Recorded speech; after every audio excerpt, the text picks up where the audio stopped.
everybody, welcome to my channel. My name is Lauren and today I'm going to show you how to install non-standard hoop sizes onto your Happy Japan embroidery machine.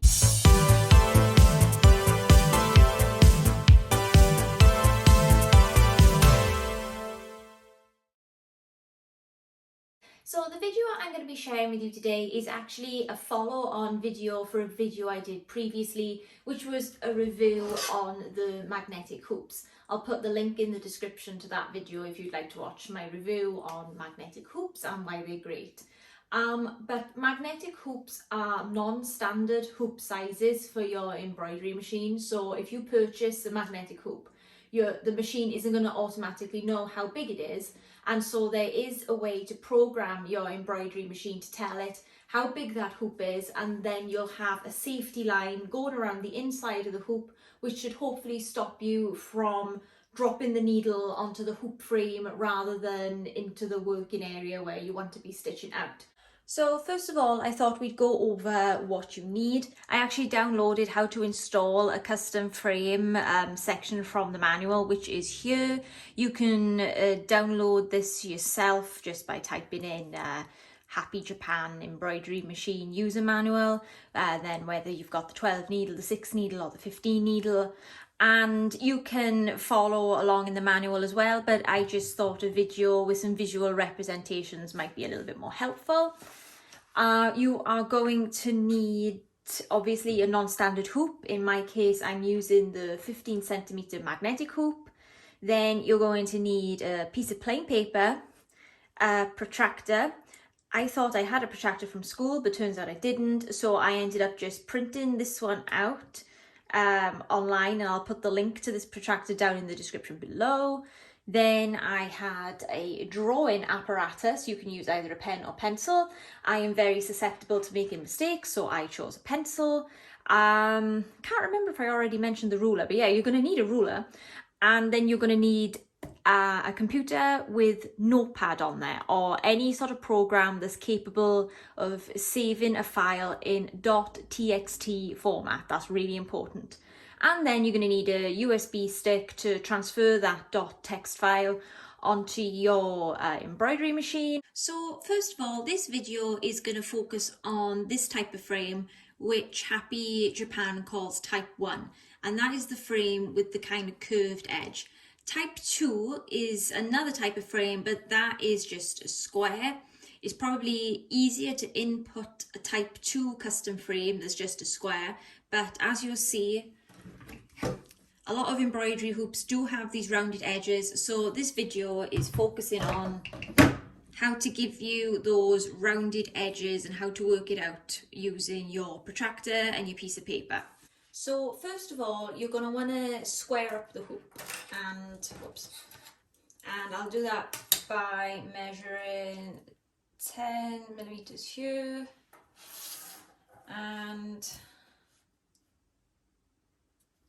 10 millimeters here from the edge of the paper.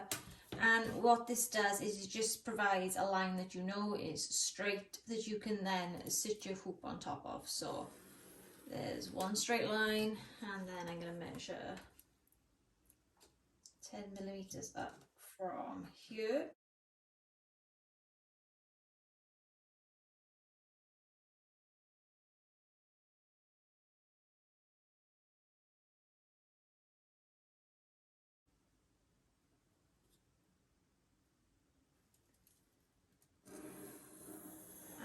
This gives us a nice straight bottom axis to work off, which then you can take your custom hoop, and you're going to want to match your hoop up with these lines so that the lines you've drawn just appear slightly inside the hoop like so, and then you want to draw the outline of your hoop.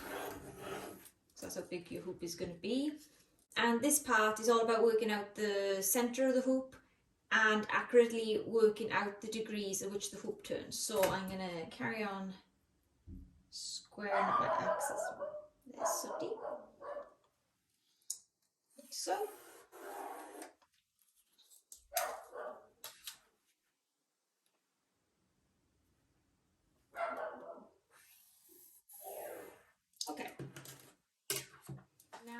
just draw the diagonals in from the square corner to corner. You want to make sure your line is as straight as it can be, obviously. So there's one diagonal, and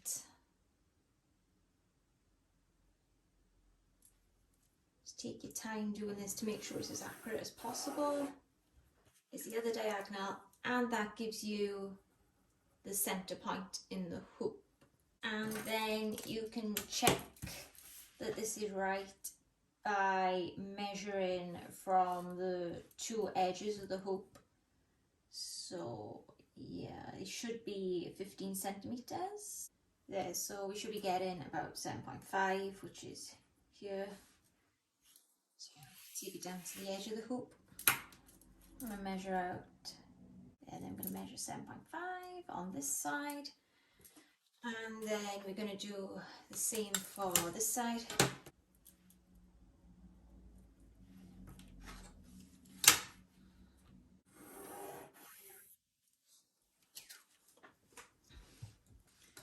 And we do the same then along for the line coming down vertically. So find halfway. It's one, right, 7.5 again, which we kind of already knew because it was going to be a square. But if your hoop was different sizes, you'd have to measure both ways, so 7.5.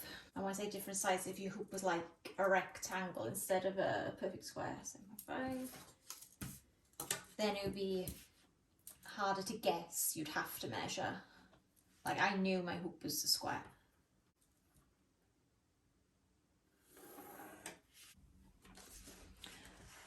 Okay, so this next part involves your protractor. If you've got a proper protractor, that's great. If you're printing one out offline like I did, try and make sure that when you cut it out that you get the paper cut as close to the image as possible, or you don't want to leave like a little white paper margin over here, as that can sort of cause some difficulty, and you really want this to be as accurate as possible. So you line your protractor up with your center line and try and get that little line there in the middle of your center line, and then you just want to mark the increments of 10. So you got 90, 100, and right the way around to where the line touches 180. At this point, I thought it might be worth mentioning that this is actually my second attempt of doing this. On my first attempt, I drew in the lines, and I realised that's actually a bad idea because you start to lose where your center point is. So what I'm going to do now is just with my ruler, rather than drawing the line, I'm just going to measure it. And so the ruler needs to start on 0 at the center point and then extend up. And then you're going to want to measure from the center to where the ruler meets the edge of your hoop. So in my case, this is 77 millimeters. And I'm just going to write that there so it's alongside that little mark I made when I was taking my degrees with the protractor. And you're going to have to do this for every one of those marks. So from the center to here, which is the edge of the hoop, that is 81 millimeters. And then I'm going to carry on doing this right the way around.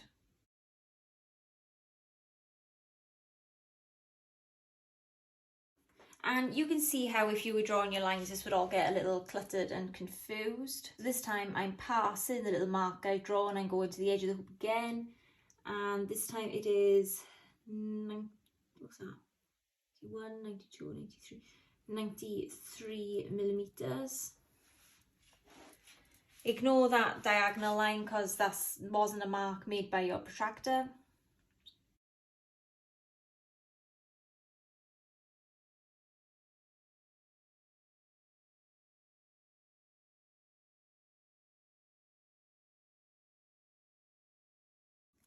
So you can see now all my measurements are here, and it's important to remember these measurements too at the 90-degree angles.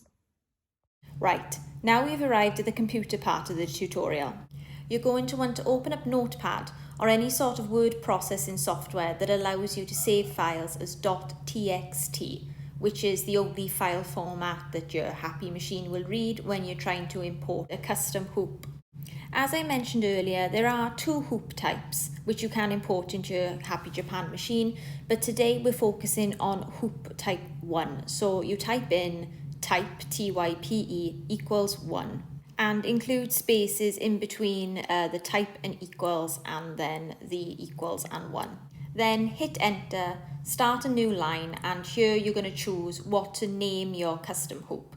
So type in name space equals space, and then in inverted commas just write whatever you like. I'm going to call mine mag square 150 because my hoop is 150 millimeters big, and then add another inverted comma on the end.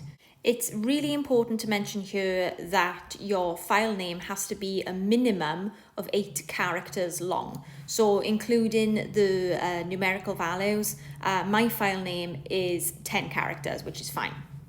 Then on a new line again, you're going to want to type in the word form space equals space. And here is where we're going to type in the values we recorded with our ruler after measuring the hoops out with our protractor. So starting at the top of the hoop, you start inputting the values. After each value you type in, you place a comma. Enter in each of the values you recorded up to the horizontal line. There should be 10 in total.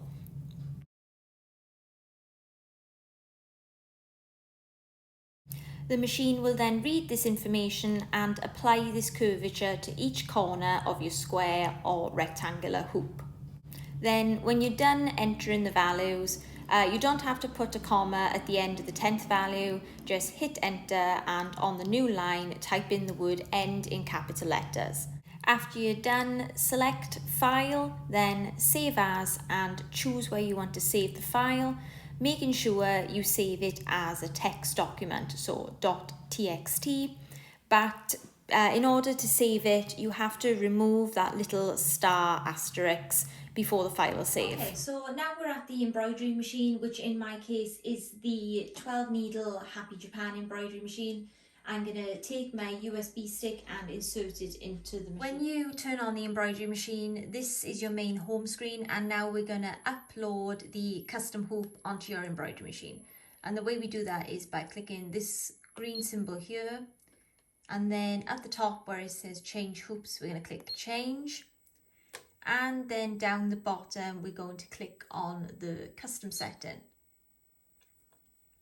This symbol here, where it's like a USB stick to a multi-needle machine, that will open up your USB and you can see all of my files on here. So I'm just going to scroll down to where it should say custom hoops and click custom hoops. And there you see is my text file. So I select that. Now, this part here, you'll see the axes are at -2 and -4, and that is where my embroidery machine is. So you want that to actually be at 0, and you do that by moving it like so, a little bit slower. So now why is it 0? And whoops. And X is now at 0, and then you're going to hit set. And there you have it. There is the custom hoop. So basically, by importing the correct sizes of your hoops, this image comes up with a little red line inset, which tells you that if you pass that red line, you're actually at risk of hitting the black line, which is the limit of your embroidery hoop. And that's how importing custom designs help save your needles from destruction. What I would recommend is always do a trace around the edge of your design while your embroidery hoop, your custom embroidery hoop, is inserted onto the embroidery machine, and have a look where the presser foot is going, when you're doing this trace, just to be absolutely certain you're not going to hit the edge of the hoop. Okay, so that worked out much better than I expected. It was my first time uploading it onto the machine myself.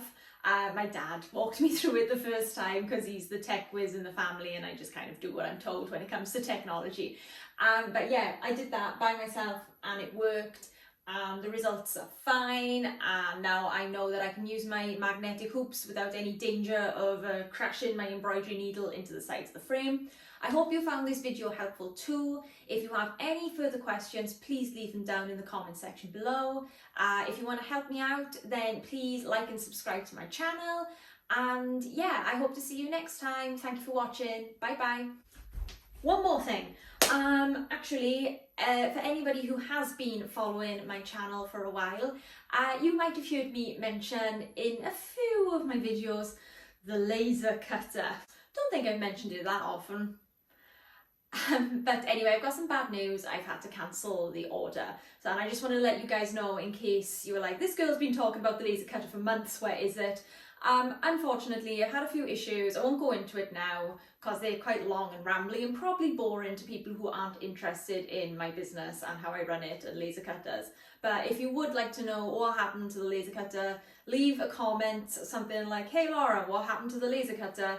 Down in the comment section below, and I'll do another separate video talking about all that, all of my personal woes and business strife. But other than that, thank you again for watching. Bye guys.